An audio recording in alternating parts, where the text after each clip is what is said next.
करते हैं जी आज का लेक्चर स्टार्ट। आज हमने समझना है वर्ड के अंदर लेआउट का सेक्शन।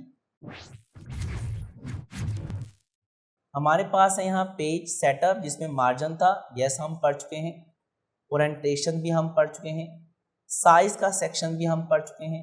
यहाँ एक ऑप्शन है कॉलम। अगर मैं कॉलम पे क्लिक करूँ और 2 पे क्लिक करूँ तो ये 2 कॉलम में कन्वर्ट हो जाएगा। आप चाहें तो इसको 3 में भी कन्वर्ट कर सकते हैं। आप चाहें तो कुछ और भी प्रीसेट्स अवेलेबल हैं, लेफ्ट एंड राइट। ज़्यादातर यूज होता है 2 कॉलम। अगर आपको कॉलम और ज़्यादा करने हो तो मोर कॉलम में जाकर आप यहाँ से कॉलम की तादाद बढ़ा लें, एग्जाम्पल 4, और ओके दबाने पे उतने ही कॉलम दिखना शुरू हो जाएंगे। Control Z। अब हमने कॉलम्स को भी समझ लिया है। नेक्स्ट आता है ब्रेक। अगेन कंट्रोल Z दबा देते हैं ताकि पहले वाली सेटिंग वापस आ जाए, या फिर अगर आप उसको यहाँ से करना चाहें तो 1 पे क्लिक कर दीजिए तो ये 1 कॉलम में कन्वर्ट हो जाए। नेक्स्ट हमारे पास ऑप्शन आता है ब्रेक का। ब्रेक पे क्लिक करें और पहला ऑप्शन है पेज। इसका मतलब ये है कि मैं चाहता हूँ कि जो तीसरा पैराग्राफ है ये हमारे नेक्स्ट पेज पे आ जाए। हम ब्रेक पे क्लिक करेंगे, पेज पे क्लिक करेंगे तो ये नेक्स्ट पेज पे चला जाएगा। Control Z। और यही काम डेस्क शॉर्टकी से करनी हो तो कंट्रोल इंटर दबा के भी कर सकते हैं। Again control Z।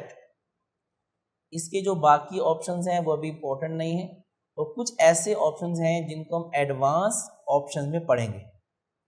नेक्स्ट आता है लाइन नंबर्स। हमने इस पर किया क्लिक, अभी है नन। जैसे हम इसको कॉन्टिन्यूस पे क्लिक करेंगे तो आपको हर लाइन के साथ एक नंबर दिखेगा। ये इस बात की निशानदेही कर रहा है कि टोटल यहाँ कितनी लाइनें अवेलेबल हैं। अगर मैं यहाँ से सबसे एंड पे आ जाऊँ तो उसने बता दिया कि टोटल यहाँ जो लाइनें अवेलेबल हैं वो 600 है। अगर हम खुद गिनते तो टाइम लग जाता, ये काम मेरे इस टूल ने आसान कर दिया। अगर हम देखना चाहें रीस्टार्ट ईच पेज, इस पर क्लिक करेंगे आप तो ये हर पेज के हिसाब से बताएगा कि हर पेज पे कितनी लाइनें आ रही हैं। इस पेज पे जो लाइनें आ रही हैं वो हैं 48, और इस पेज पे जो अभी लाइनें अवेलेबल हैं वो 24 है। अगर नहीं देखना तो आप नन पे क्लिक करेंगे, डाटा नॉर्मल हो जाए। नेक्स्ट आता है हाइफनेशन। समझने के लिए हमने इस ऑप्शन पे किया क्लिक और ऑटोमेटिक पे किया क्लिक, सबको किया सेलेक्ट और साइज को थोड़ा सा इंक्रीज किया। अब आप यहाँ नोट करें, यहाँ लिखा हुआ है डिजाइन। जितने करैक्टर ऊपर आ सके उसने ऊपर एडजस्ट कर दिया, और जो ऊपर करैक्टर नहीं आ सके उसने उनको नीचे एडजस्ट कर दिया है। और यहाँ ऑटोमेटिक एक लाइन लगा दी है जिसको हम कहते हैं हाइफनेशन। और इस तरह के डिज़ाइन कहीं ना कहीं आपको अब ज़रूर दिख रहे होंगे।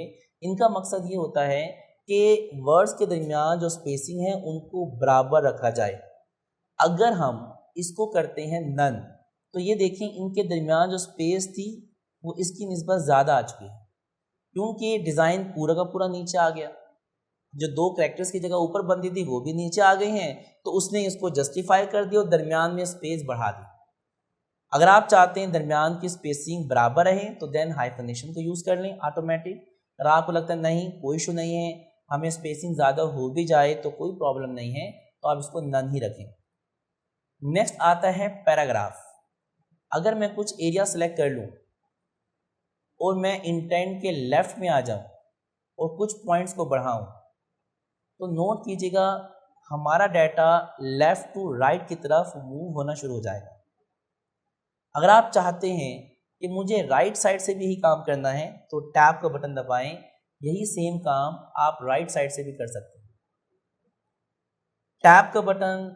नेक्स्ट आता है स्पेसिंग। अगर मैं चाहूँ कि मुझे बिफोर पैराग्राफ के टॉप की तरफ से स्पेसिंग की जगह छोड़नी है तो आप यहाँ से स्पेसिंग ज़्यादा कर सकते हैं, और चाहें तो स्पेसिंग को कम भी कर सकते हैं। टैब का बटन। अगर मैं चाहूँ कि मुझे पैराग्राफ के एंड की साइड से स्पेसिंग छोड़नी हो तो यहाँ से भी स्पेस आप ज़्यादा कर सकते हैं और स्पेसिंग को अपनी मर्जी से कम कर सकते हैं।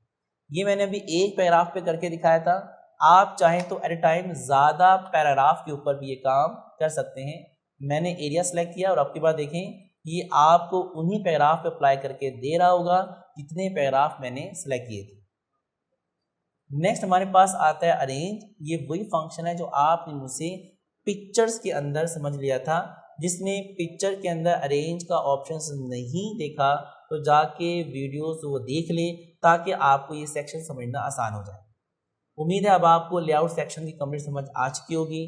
अगर आपने इस वीडियो से कुछ नया सीखा है तो वीडियो को लाइक करें, चैनल को सब्सक्राइब करें और बेल आइकन भी ज़रूर प्रेस करें, ताकि हर न्यू वीडियो सबसे पहले आप तक पहुंचे। अगर प्रैक्टिस करते हुए कोई भी कन्फ्यूजन हो तो कमेंट करें या डिस्क्रिप्शन में दिए गए कॉन्टैक्ट पर राब्ता करें। हमारी टीम आपको स्टेप बाय स्टेप गाइड करेगी। मिलते हैं एक नए लेक्चर के साथ।